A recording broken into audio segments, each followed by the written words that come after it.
షాద్ నగర్ వైపు ఉన్న DTCP RERA approved సిర్లసీమ 2 double benefit offer తో సిర్లసీమ 2 ఒక్కసారి ఫ్యామిలీతో విజిట్ చేసి మంచి నిర్ణయం తీసుకోండి. ప్రశాంత్ కిషోర్ చేసిన వ్యాఖ్యలు ఆంధ్రప్రదేశ్ రాజకీయాన్ని కుదిపేస్తుంది. సహజంగానే టీడీపీ జనసేన ప్రశాంత్ కిషోర్ను గతంలో ఇష్టం వచ్చినట్టు తిట్టిన వారు ఇప్పుడు ఆయన వ్యాఖ్యల్ని భారీగా సర్క్యులేట్ చేస్తున్నారు. ప్రశాంత్ కిషోర్ దుర్మార్గుడని, ఆయన సమాజాన్ని చీల్చున్నాడు కులాల వారి కానీ, ఆయన వ్యూహాల వల్ల చాలా జరగకుండా జరుగుతున్నాయని ఇలా టీడీపీ అనుకూల media Prashant Kishor villain number 1గా చూపాయి. ఇప్పుడు ప్రశాంత్ కిషోర్ జగన్ ఓడిపోతున్నాడు, అది కూడా భారీగా ఓడిపోతున్నాడు అని చెప్పడంతో ఇక ప్రశాంత్ కిషోర్ హీరో నెంబర్ 1 అయిపోయాడు. సో విలన్ కాస్త హీరోగా మారిపోయాడు. సో ప్రశాంత్ కిషోర్ అన్న వ్యాఖ్యల లోతుపాతుల్లోకి వెళ్ళే ముందు అసలు ప్రశాంత్ కిషోర్ సాధించింది ఏంటి, ఆయన చరిత్ర ఏంటి అనేది కూడా మనం చూడాలి. ఆయన ప్రశాంత్ కిషోర్ భారతదేశంలో పొలిటికల్ కన్సల్టెన్సీ అనే ఒక కొత్త వ్యవస్థకు ఆద్యుడు. కానీ ఈ వ్యవస్థ ప్రజాస్వామ్యానికి చాలా ప్రమాదకరమైన వ్యవస్థ. ఎందుకంటే ఏ రాజకీయ పార్టీ డబ్బులు ఇస్తే ఆ రాజకీయ పార్టీకి అనుకూలంగా వాళ్ళ క్లయింట్ల విజయానికి తోడ్పడతాడు. ఇక్కడ సిద్ధాంతాలు లేవు, విలువలు లేవు, రాజకీయ విధానాలు లేవు. అందుకే పరస్పర విరుద్ధమైన రాజకీయ శక్తులతో కూడా ప్రశాంత్ కిషోర్ పనిచేశాడు. మీరు 2014 వరకు నరేంద్ర మోడీకి పనిచేశాడు. తర్వాత ఆయన బద్ధ విరోధులైనటువంటి కాంగ్రెస్ పార్టీతో చర్చలు జరిపాడు. ఏకంగా కాంగ్రెస్లో చేరుతానని అన్నాడు. అలాగే పంజాబ్లో, యూపీలో కాంగ్రెస్తో పనిచేశాడు. బెంగాల్లో తృణమూల్ కాంగ్రెస్తో, తమిళనాడులో కాంగ్రెస్ కూటమిలో భాగమైన డిఎంకేతో పనిచేశాడు. ఆంధ్రప్రదేశ్లో ఏ కూటమితో లేని జగన్మోహన్ రెడ్డితో పనిచేశాడు. సో ఇలా ఢిల్లీలో ఆమ్ ఆద్మీ పార్టీ కాంగ్రెస్ను ఓడించి ఆమ్ ఆద్మీ పార్టీ గెలిచింది. ఆ ఆమ్ ఆద్మీ పార్టీ గెలుపుకు అంటే కాంగ్రెస్ ఓటమికి పనిచేశాడు. ఇలా కాంగ్రెస్ ఓటమికి, కాంగ్రెస్ గెలుపుకు, బీజేపీ గెలుపుకు, బీజేపీ ఓటమికి, ఇలా ఎన్నికకు మధ్య తన పూర్తి వైఖరి మార్చుకొని స్వభావం ప్రశాంత్ కిషోర్ చూపెట్టాడు ఇప్పటిదాకా. అందువల్ల 2019లో ఎన్నికల్లో వైఎస్ఆర్ కాంగ్రెస్ పార్టీకి ప్రశాంత్ కిషోర్ నాయకత్వంలో టీం ఐపాక్ పనిచేసింది. ఏకంగా ప్రశాంత్ కిషోర్ను వైఎస్ఆర్ కాంగ్రెస్ పార్టీ సభల్లో కూడా ఆయన ప్రత్యక్షమయ్యాడు. కేవలం రాజకీయ వ్యూహకర్తగానే పరిమితం కాలేదు. ఆయన సహజంగానే వైఎస్ఆర్ కాంగ్రెస్ పార్టీకి పనిచేసినప్పుడు ఆంధ్రప్రదేశ్కు సంబంధించిన అనేక రకాల సమాచారం ఆయన చేతిలో ఉంటుంది. ఇప్పటికీ కూడా ఆయన ఫౌండర్గా ఉన్న ఐపాక్ వైఎస్ఆర్ కాంగ్రెస్ పార్టీకి పనిచేస్తుంది. సో ఆ ఐపాక్తో తనకు సంబంధాలు లేవని అంటాడు. అదే ఐపాక్లో ఒక విభాగం బీహార్లో జన్ స్వరాజ్ అభియాన్ అని ప్రశాంత్ కిషోర్ పాదయాత్రను నడిపిస్తోంది వెనకాలండి. అందువల్ల అటు ఐపాక్తో ఆయన సంబంధాలు ఉన్నవా లేవా అన్నది కూడా వివాదం. ఈలోగా టీడీపీతో సంబంధాలు పెట్టుకొని చంద్రబాబు నాయుడు దగ్గరికి వచ్చి 3 గంటల పాటు చర్చించి అవి ఎయిర్పోర్ట్లో లోకేష్తో పాటు వస్తున్న ఫోటోలు సెలెక్టివ్గా లీక్ చేసి టీడీపీకి నేను ఇప్పుడు వ్యూహకర్తగా లేను అని అన్నాడు. సో వైసీపీతో పనిచేసి వైసీపీతో ఇప్పటికీ ఆయన టీం పనిచేస్తున్న సమయంలో ఆయన టీడీపీ నాయకత్వంతో చర్చలు జరపడమే అనైతికం. నువ్వు ఉంటే ఎవరి వైపున ఒక్కవైపు ఉండు. నువ్వు కోర్టులో ఒక తరఫున కేసు వాదిస్తూ అటువైపు వారితో మాట్లాడామనుకోండి, దాన్ని ఏమని అంటారు, అది అన్ప్రొఫెషనల్ కూడా అవుతుంది కదా. ఇక ప్రశాంత్ కిషోర్ ఎవరిని ఎన్నికల్లో సపోర్ట్ చేసి ఎవరి ఎన్నికలకు పనిచేసినా వాళ్ళు గెలుస్తారు అన్నది ఒక భావన. అది మెజారిటీ ఎన్నికల్లో ప్రశాంత్ కిషోర్ మధ్య పనిచేసిన పార్టీ గెలిచిన మాట నిజం. లేదా తనకున్న అవగాహనతో గెలవగలిగే క్లయింట్లని ఆయన ఎంచుకున్నాడో కూడా తెలియదు. ఎందుకంటే ఇక్కడ బీఆర్ఎస్తో కూడా ఆయన చర్చలు జరిపాడు. తర్వాత బీఆర్ఎస్కు ప్రశాంత్ కిషోర్కు మధ్యలో ఎక్కడ చెడిందో తెలియదు. అలాగే మీకు చాలామంది ఆయనను అడుగుతున్నా కూడా ఆయన ఒకసారి ఇంటర్వ్యూలో చెప్పాడు, మేము అందరితోనూ పనిచేయము అని. అంటే గెలవగలిగే సత్తా ఉన్న వాళ్ళని గుర్తించి వారికి తన సేవలు అందించడం ద్వారా తన సక్సెస్ రేట్‌ను పెంచుకోవడం. అంటే కార్పొరేట్ కాలేజీలలాగా బాగా మెరిటోరియస్ స్టూడెంట్స్‌ని తీసుకొని, వాళ్ళకు రుద్ది, వాళ్ళకి సీట్లు తెచ్చుకొని, మళ్ళీ ఆ సీట్లను మార్కెటింగ్ చేసుకోవడం. ఆ రకమైన రాజకీయ వ్యూహాన్ని ప్రశాంత్ కిషోర్ అనుసరిస్తూ వచ్చాడు. అదే సమయంలో ప్రశాంత్ కిషోర్ పనిచేసిన ప్రతి చోట గెలవలేదు. యూపీలో కాంగ్రెస్‌కి పనిచేసాడు, గెలవలేదు. గోవాలో తృణమూల్ కాంగ్రెస్‌కు దాదాపు ఏడాదికి పైగా పనిచేశాడు. కానీ తృణమూల్ కాంగ్రెస్‌లో గోవాలో వచ్చిన రిజల్ట్ ఏమీ లేదు. అందువల్ల ప్రశాంత్ కిషోర్ పనిచేసిన ప్రతి చోట విజయం సాధించిన చరిత్ర అంతటా ఉన్నదనుకుంటే పొరపాటు. ఆయనే ఎన్నికల్లో ఎవరు గెలిపించే కెపాసిటీ ఉంటే ఆయన బీహార్ ముఖ్యమంత్రి అవుతాడు. ఇప్పుడు ఆల్రెడీ ఆయన బీహార్‌లో కూడా పాదయాత్ర మొదలుపెట్టాడు. అక్కడ ప్రత్యక్ష రాజకీయాల్లో కూడా ఆయన పార్టీ పెట్టాలని ఆలోచిస్తున్నాడు. తానే ముఖ్యమంత్రి కాగలిగేటప్పుడు ఇంకోని ముఖ్యమంత్రి చేయాల్సిన అవసరం ఉండదు. ఇక ఆయన రాజకీయ కన్సల్టెంట్‌గానే లేడు. రాజకీయ నాయకుడిగా కూడా మధ్యలో అవతారం ఎత్తాడు. జేడీయూలో చేరాడు. జేడీయూకి వైస్ ప్రెసిడెంట్ కూడా అయ్యాడు. తర్వాత కాంగ్రెస్‌తో చర్చ జరిపారు. కాంగ్రెస్‌లో చేరుతాడని కూడా అన్నారు.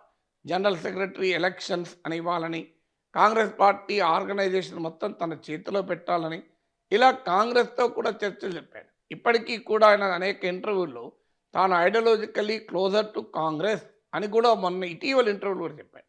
అందువల్ల ఆయన ప్యూర్ ప్రొఫెషనల్ పొలిటికల్ కన్సల్టెంట్‌గానే కాకుండా మధ్య మధ్యలో పొలిటీషియన్ అవతారం కూడా ఎత్తుతూ ఉంటాడు. ఆ పొలిటీషియన్ అవతారం కూడా చాలామంది లాగానే ఆ పార్టీ, ఈ పార్టీ మారుతూ ఉంటాడు. సో, ఈ రకమైన నేపథ్యం ఉన్న ప్రశాంత్ కిషోర్ చేసే వ్యాఖ్యలకు ఎంత మేరకు క్రెడిబిలిటీ ఉంటుంది. అది జగన్ ఓడిపోతాడన్నా, లేదా చంద్రబాబు నాయుడు ఓడిపోతాడన్నా కూడా దానికి క్రెడిబిలిటీ ఏంటి?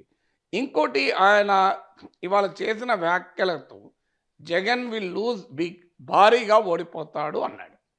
సో, జగన్ ఓడిపోతాడో లేదో అది ఎన్నికల తర్వాత తేలుతుంది. కానీ దానికి ప్రాతిపదిక ఏంటి అన్నప్పుడు నా దగ్గర డేటా లేదు, నాకు ఫస్ట్ హ్యాండ్ ఎక్స్పీరియన్స్ లేదు, కానీ నా గట్ ఫీలింగ్ చెప్తున్నా అంటాడు. సో, ఇప్పుడు మీరు డాక్టర్ దగ్గరికి వెళ్తారు, నాకు ఈ అనారోగ్యం ఉంది అంటారు. ఏం చేస్తారు డాక్టరు? ఓ 4 టెస్టులు రాసి, ఆ టెస్ట్ల రిజల్ట్స్ ఆధారంగా లేదా మిమ్మల్ని క్లినికల్ ఎగ్జామినేషన్ చేసి, ఆడ టెస్ట్లు వాటిని పెట్టుకునే కెపాసిటీ లేదు అనుకున్నారనుకోండి, కనీసం నీ క్లినికల్ ఎగ్జామినేషన్ చేసి నీ గురించి డేటా తీసుకొని నీకు ఉన్న అనారోగ్యం గురించి ఒక అంచనా వస్తాడు. సో, అనారోగ్యం అంచనా వేయడానికి నిన్ను క్లినికల్ ఎగ్జామినేషన్ అన్న చేయాలి, నీతో పేషెంట్తో మాట్లాడాలి, లేదా పేషెంట్కు డయాగ్నాస్టిక్ టెస్ట్లన్న జరపాలి. ఏది లేకుండా పేషెంట్ని చూడడంతోనే నాకు గట్ ఫీలింగ్ నీ క్యాన్సర్ ఉన్నది అనడం, అది డాక్టర్ అయితే నా గట్ ఫీలింగులతో క్యాన్సర్ ఉన్నదని చెప్పరు. గట్ ఫీలింగులతో మీకు నీవు పైకి వెళ్ళిపోతావని చెప్పారు కదా. గట్ ఫీలింగ్ ఉండొచ్చు. గట్ ఫీలింగ్తో చెప్పేది బహుశా ఇది ఆర్డినరీ ఫీవర్ అయి ఉండొచ్చు, వైరల్ ఫీవర్ అయి ఉండొచ్చు అని గట్ ఫీలింగ్తో చెప్తారు. కానీ గట్ ఫీలింగ్తో క్యాన్సర్ అని చెప్పరు. అందువల్ల ప్రశాంత్ కిషోర్ గట్ ఫీలింగ్తో రాజకీయ పరిస్థితులు విశ్లేషించవచ్చు, కానీ రాజకీయ ఫలితాన్ని చెప్పేస్తున్నాడు. అది కూడా కంక్లూజివ్గా చెప్తున్నాడు. అంటే వైసీపీ ఘోరంగా ఓడిపోతుంది అని చెప్తున్నాడు. ఒకటి ఆ చెప్పడానికి ప్రాతిపదిక లేదని ఆయనే అంటున్నాడు. నా దగ్గర డేటా లేదు, ఫస్ట్ హ్యాండ్ ఎక్స్పీరియన్స్ లేదంటాడు. మరి ఏ బేసిస్ మీద చెప్తున్నావు అంటే నా గట్ ఫీలింగ్ అంటాడు. నేను ఈ మధ్య కాలంలో ఆంధ్రప్రదేశ్ రాజకీయాలు పరిశీలించడం లేదని కూడా అన్నాడు. నేను అసలు ఈ ప్రొఫెషనల్ కన్సల్టెన్సీ ఫీల్డ్లోనే లేడు అన్నాడు. నిజం కూడా ఆయన బీహార్లో పాదయాత్ర చేస్తున్నాడు. సో, బీహార్లో పాదయాత్ర చేస్తూ ఆయన ఆంధ్రప్రదేశ్లో ఉన్న ప్రస్తుత రాజకీయ పరిస్థితుల్ని పరిశీలించడం కూడా లేదు. ఆయన గతంలో వైసీపీకి పనిచేశాడు, చాలా అనుభవం ఉంది. కానీ ఎంత అనుభవం ఉన్న వారైనా ఆయన ప్రత్యక్షంగా రాజకీయాలను స్టడీ చేయకుండా అర్థం కాదు. ఎందుకంటే మనకు తెలుసు రాజకీయాలు చాలా వేగంగా మారుతూ ఉంటాయి. తెలంగాణలో చూసాం, కాంగ్రెస్ పార్టీ గెలుస్తుంది, 65 సీట్లతో అధికారంలోకి వస్తుందని ఒక 2 నెలల ముందు కూడా ఎవరు ఊహించలే, కాంగ్రెస్ కూడా ఊహించలే. ఆ స్థాయిలో రాజకీయ వాతావరణం మారుతుంది. అందువల్ల రెగ్యులర్గా పొలిటికల్ ఎన్విరాన్మెంట్ను స్టడీ చేయకుండా ఓ కంక్లూజన్కి రాలేదు. అది సర్వేల ద్వారా చేస్తావా, విస్తృతంగా పర్యటించేస్తావా, చాలామందితో మాట్లాడి చేస్తావా, సమ్ బేసిక్ అయితే ఉండాలి. అది డేటా ఉంటుందా, లేదా పర్సనల్ ఫస్ట్ హ్యాండ్ ఎక్స్పీరియన్స్ ఉంటుందా, ఏది లేకుండా నా గట్ ఫీలింగ్ అని ప్రశాంత్ కిషోర్ అంటే ఆశ్చర్యం కలిగించింది. అది నిజమావదం తర్వాత సంగతి. ఆయన చెప్పిన ప్రిడిక్షన్ నిజమవుతుందా కాదా? కొన్నిసార్లు ఇప్పుడు ప్రిడిక్షన్ నిజమైనంత మాత్రాన, నిజం కానంత మాత్రాన దాని శాస్త్రీయత అనేది కాదు. అసలు నీ బేసిస్ ఏంటి? What is your basis for this assessment? ఇక ఆయన కొన్ని ఆర్గ్యుమెంట్లు చెప్పాడు. ఒక ఆర్గ్యుమెంట్ ఏంటంటే సంక్షేమ పథకాలతోనే ఎన్నికల్లో గెలవరు అని. అదే నిజమైతే అసలు ఏ రాజకీయ నాయకుడు ఎందుకు ఈ వందల కోట్లు, వేల కోట్లు అప్పులు చేసి పథకాలు అమలు చేస్తాడు?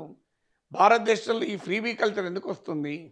ప్రశాంత్ కిషోరే చెప్పినట్లు పథకాల వల్ల ఓట్లు పడకపోతే ఇంత కష్టపడి రాజకీయ నాయకులు పథకాల వేటలు ఎందుకుంటారు? తెలంగాణలో 6 గ్యారెంటీలను కాంగ్రెస్ ఎందుకు హామీ ఇస్తుంది? పోనీ చంద్రబాబు నాయుడు ఎందుకు తాను అమ్మ ఒడి జగన్ ఒక్కరికి ఇస్తా అంటే ఇద్దరికి ఇస్తాను ఎందుకు హామీ ఇస్తాడు? పథకాలు ఓట్లు పడవని తెలిసి కూడా చంద్రబాబు నాయుడు ఆ పని చేస్తాడా? అందువల్ల పథకాలు ఓట్లు పడతాయా పడాయా అంటే ఓవరాల్ పొలిటికల్ కాంటెక్స్ట్ని బట్టి ఉంటుంది. ఆ పథకాలు అమలు చేసే వ్యక్తి విశ్వసనీయతను బట్టి కూడా ఉంటుంది. ఇప్పుడు చంద్రబాబు నాయుడు విషయంలో ఆయనకు డెవలప్మెంట్ ఇమేజ్ ఉంది, రిఫార్మ్స్ ఇమేజ్ ఉంది, ప్రైవేటైజేషన్ ఇట్లాంటివి ఇమేజ్.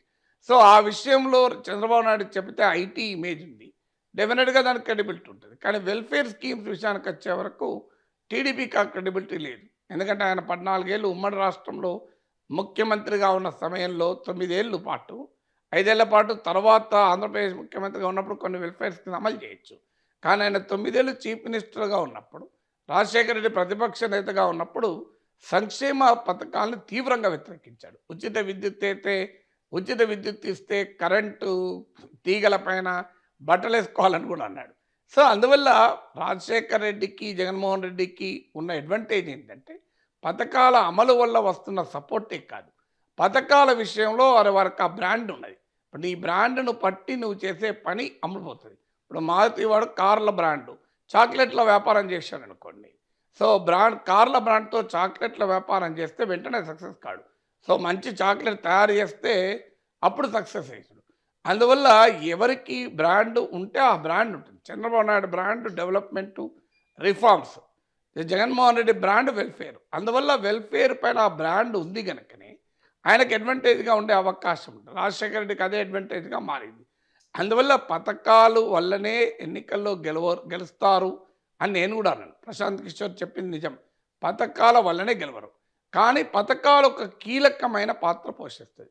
అంటే పథకాలకి ఏమీ ఉండదు, పథకాలకు ఏ సంబంధము ఉండదు రాజకీయాలకు అంటే అసలు ఈ పథకాల గురించి ఏ నాయకుడు ఆలోచించడు కదా. ఇప్పుడు నరేంద్ర మోడీ కూడా లాభార్థి పాలిటిక్స్ అని బీజేపీకి కూడా చేస్తుంది కదా. ఇప్పుడు బీజేపీ క్యాంపెయిన్లో మీరు చూడండి ఏం చెప్తున్నారు, మేము ఇన్ని టాయిలెట్స్ కట్టించాం, ఇంతమందికి గ్యాస్ స్టవ్లు ఇచ్చాం, ఇంతమందికి కరెంట్ ఇచ్చాం, ఇదే చెప్తున్నారు కదా. సో 80 కోట్ల మందికి మేము ఉచిత రేషన్ ఇచ్చాం అని నరేంద్ర మోడీ చెప్పుకోవడం లేదా? అంటే హిందుత్వ ఉన్న ఆర్టికల్ 370 ఉన్నా కూడా తిరిగి తన లాభార్థి పాలిటిక్స్ అంటారు. అంటే పథకాల లబ్ధిదారులను ఆర్గనైజ్ చేసే పని చేస్తున్నారు. అందువల్ల ప్రశాంత్ కిషోర్ పథకాల వల్ల ఏమీ జరగదు అనే పొలిటికల్ కంక్లూజన్ కరెక్ట్ కాదు. పథకాలే గెలిపించదు అనే విషయంలో నిజం. అందువల్ల జగన్మోహన్ రెడ్డి కూడా ఒక్క పథకాలపైన ఆధారపడుతున్నాను అనుకోను. ఆయన అనుకూలంగా సోషల్ ఇంజనీరింగ్, ఇటీవల సామాజిక న్యాయ సాధికార యాత్రలు ఎందుకు జరిపారు? కొన్ని తన వెనకాల ఉన్నటువంటి కమ్యూనిటీ కులాల్ని, అంటే ఆర్థికంగా, సామాజికంగా అణగారిన కులాల వారు క్లియర్గా వైఎస్ఆర్ కాంగ్రెస్ వెనకాల ఉన్నారు. వారి మద్దతు కూడా ఈ వైఎస్ఆర్ కాంగ్రెస్కు బలం. అఫ్కోర్స్ ప్రశాంత్ కిషోర్ అన్నట్లు అర్బన్ ఏరియాస్లో ఈ ఫ్రీబీ కల్చర్ పైన, ఉచితాలపైన, సంక్షేమ పథకాలపైన అసంతృప్తి ఉండొచ్చు. అందువల్ల అర్బన్ ఏరియాస్లో educated youth, aspirational classes Prashant Kishor చెప్పినట్లు నిజంగానే ఉపాధి, డెవలప్మెంట్ కోరుతారు, పెట్టుబడులు, మౌలిక వసతులు కోరుతారు. కానీ అదే సమయంలో ఆ అసంతృప్తి పట్టణ ప్రాంతాల్లో ఉన్నమాట నిజం ఇప్పటికి కూడా. సో గ్రామీణ ప్రాంతాల్లోమో పథకాల ప్రభావం ఉంటుంది, పట్టణ ప్రాంతాల్లో అభివృద్ధి, ఉపాధి అనే అంశాలపైన అసంతృప్తి కూడా ఉంటుంది. ఇప్పుడు తెలుగుదేశం ఎమ్మెల్సీ ఎన్నికల్లో, గ్రాడ్యుయేట్ ఎన్నికల్లో రాయలసీమతో సహా 3 స్థానాలు గెలుచుకుంది. అది అసంతృప్తి ఉంది అన్నదానికి అదొక ఇండికేషన్. అందువల్ల రాజకీయాల్లో మనము ఒకటి పనిచేయదు అని కంక్లూడింగ్గా చెప్పలేము. సో డెఫినెట్గా ప్రతి అంశానికి ఒక పరిమితి ఉంటుంది, ప్రత్యేకత ఉంటుంది. ఆ పరిమితిని అర్థం చేసుకోవాలి, ప్రత్యేకతను అర్థం చేసుకోవాలి. అందువల్ల ప్రశాంత్ కిషోర్ విశ్లేషణ అన్నిటికీ ముఖ్యంగా ఎన్నికల ముందు ఒక రాజకీయ పార్టీ భారీగా గెలుస్తుంది, ఒక రాజకీయ పార్టీ ఘోరంగా ఓడిపోతుంది అని ఇచ్చే స్టేట్మెంట్ రాజకీయ నాయకుల స్టేట్మెంట్లు. రాజకీయ విశ్లేషకులు, రాజకీయ వ్యూహకర్తలు ఎప్పుడు కూడా ఆ రకమైన స్టేట్మెంట్లు ఇవ్వకూడదు. రాజకీయ వ్యూహకర్త తన క్లయింట్కి చెప్పచ్చు. ఇప్పుడు చంద్రబాబు నాయుడు ప్రశాంత్ కిషోర్ క్లయింట్ అనుకో, ఆయన చెప్పే హక్కు ఆయనకుంటుంది. ఎందుకంటే తన క్లయింట్ తరఫున ఆయన ప్రమోట్ చేస్తాడు. కానీ నేను చంద్రబాబు నాయుడుతో పనిచేయడం లేదంటాడు. మళ్ళీ టీడీపీ భారీగా గెలుస్తుంది, వైసీపీ భారీగా ఓడిపోతుంది అంటాడు. సో పని చేసినప్పుడు నీకు చెప్పుకునే హక్కు ఉంటుంది. ఇఫ్ యూఆర్ అ క్లయింట్, నీవు కన్సల్టెంట్, వాళ్ళ క్లయింట్ కనుక నీ క్లయింట్ తరఫున నువ్వు మాట్లాడచ్చు. అది ఏదీ లేకుండా ఉన్నప్పుడు ప్రజల అభిప్రాయాలపైన ప్రభావితం చేసే విధంగా ప్రజల తీర్పును కంక్లూజివ్గా ప్రిడిక్ట్ చేసి పబ్లిక్ డొమైన్లో పెట్టడం I don't think it is ethical. ఇప్పుడు మేము కూడా రాజకీయాలను నేను విశ్లేషిస్తాను, కానీ ఆ రాజకీయ పరిస్థితుల్ని, పరిణామాల్ని విశ్లేషిస్తాం. దాని నుంచి వ్యూవరు ఏ కంక్లూజన్లో తీసుకోవచ్చు.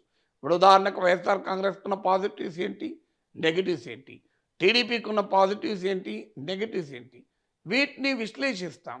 It depends on the viewer ఆ విశ్లేషణ నుంచి తన కంక్లూజన్ తను డ్రా చేసుకోవచ్చు.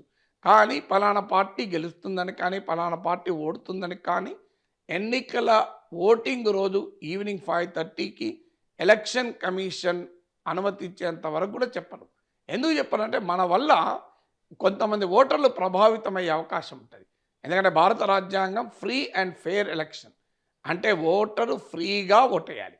దాన్ని మనం ఎవరము కూడా ఇన్ఫ్లుయెన్స్ చేసే పని చేయకూడదు. Unless you belong to A political party. నీవు రాజకీయ పార్టీకి అనుకూలం అనుకోండి, తప్పలేదు. ఎందుకంటే వాళ్ళ పనే తాము సపోర్ట్ చేసే రాజకీయ పార్టీకి ఉపయోగపడాలని. అందువల్ల తాను పొలిటికల్ కన్సల్టెన్సీ ఫీల్డ్లో లేను, టీడీపీకి అసలు పొలిటికల్ కన్సల్టెంట్గా లేను, ఆంధ్రప్రదేశ్ రాజకీయాలను నేను గమనించడం లేదు, నా దగ్గర ఏ డేటా లేదు, నాకు ప్రత్యక్షంగా నేను విషయాలు తెలియదు, అయినా నేను ఎన్నికల ఫలితాన్ని ఊహిస్తాను అంటే దాన్ని ఎలా అర్థం చేసుకోవాలి? మరిన్ని వీడియోస్ కోసం ఛానల్ ని సబ్స్క్రైబ్ చేయండి, లేటెస్ట్ అప్డేట్స్ కోసం వాట్సాప్ ఛానల్ ని ఫాలో చేయండి అండ్ లింక్ డిస్క్రిప్షన్ లో ఉంది.